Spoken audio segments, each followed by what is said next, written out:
America అధ్యక్షుడు Donald Trump వీసాల జారీకి సంబంధించిన మరో సంచలన నిర్ణయం తీసుకున్నారు. తాజాగా 50 దేశాల పౌరుల కోసం B1, B2 వీసాలపై శాశ్వత వీసా బాండ్ ప్రోగ్రామ్ను అమల్లోకి తీసుకొచ్చింది. ఈ నిబంధనల ప్రకారం ఎంపిక చేసిన దేశాల నుంచి అమెరికాకు వెళ్లే సందర్శకులు గరిష్టంగా $20,000 వరకు బాండ్ సమర్పించాల్సి ఉంటుంది. యుఎస్ వీసా బాండ్ ప్రోగ్రాం తొలుత పైలట్ కార్యక్రమంగా ప్రారంభమైంది. ఇప్పుడు యుఎస్ ప్రభుత్వం దీనికి కొన్ని మార్పులు చేసి విస్తృత స్థాయిలో అమల్లోకి తీసుకువస్తోంది.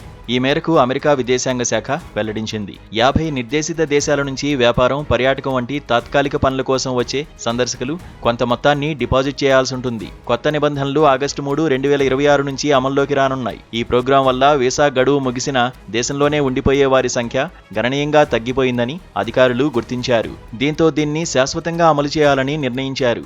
ఫెడరల్ రిజిస్టర్ నోటీస్ ప్రకారం పైలట్ ప్రోగ్రాం కింద ఎంపిక చేసిన దరఖాస్తుదారులు బాండ్ రూపంలో డిపాజిట్ చేసే మొత్తం $5,000, $10,000, గరిష్ట మొత్తం $15,000గా ఉంది. తుది నిబంధనల్లో $5,000 ఆప్షన్ను తొలగించారు. ప్రస్తుతం గరిష్ట మొత్తాన్ని $20,000లకు పెంచారు.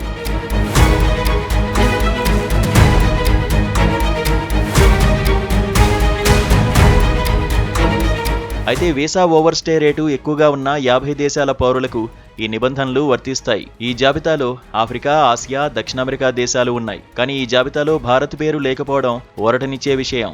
ఈ బాండ్ పరిధిలోకి వచ్చే ప్రయాణికులు కేవలం కమర్షియల్ విమానాల్లోనే అమెరికాకు రాకపోకలు సాగించాలి. ఇక వీసా తిరస్కరణకు గురైన సందర్భంలో నిర్దేశిత గడువులోగా అమెరికాలో పనులు ముగించుకుని వెళ్లిన సమయంలో ఈ బాండ్ మొత్తం రీఫండ్ అవుతుంది. వీసా గడువు దాటినా అక్కడే ఉంటే ఈ మొత్తాన్ని ప్రభుత్వం ఫ్రీజ్ చేస్తోంది. కాగా అమెరికాలో ప్రవేశాన్ని మరింత కఠినతరం చేసే దిశగా ట్రంప్ ప్రభుత్వం అడుగులు వేస్తోంది. దీనివల్ల వృత్తి నిపుణులు, విద్యార్థులు, కంపెనీల యజమానులపై మరింత భారం పడ్డంతో పాటు తనిఖీలు పెరిగే అవకాశం ఉంది. మార్పుల్లో భాగంగా వచ్చే ఆగస్టు నుంచి H1B, L1 విద్యార్థి వీసాలు, గ్రీన్ కార్డు నిబంధనలను మార్చే అవకాశం కనిపిస్తోంది. ఫలితంగా అమెరికాలో ప్రవేశం భారతీయులకు మరింత ఇబ్బందిగా మారే అవకాశం ఉందని నిపుణులు చెబుతున్నారు.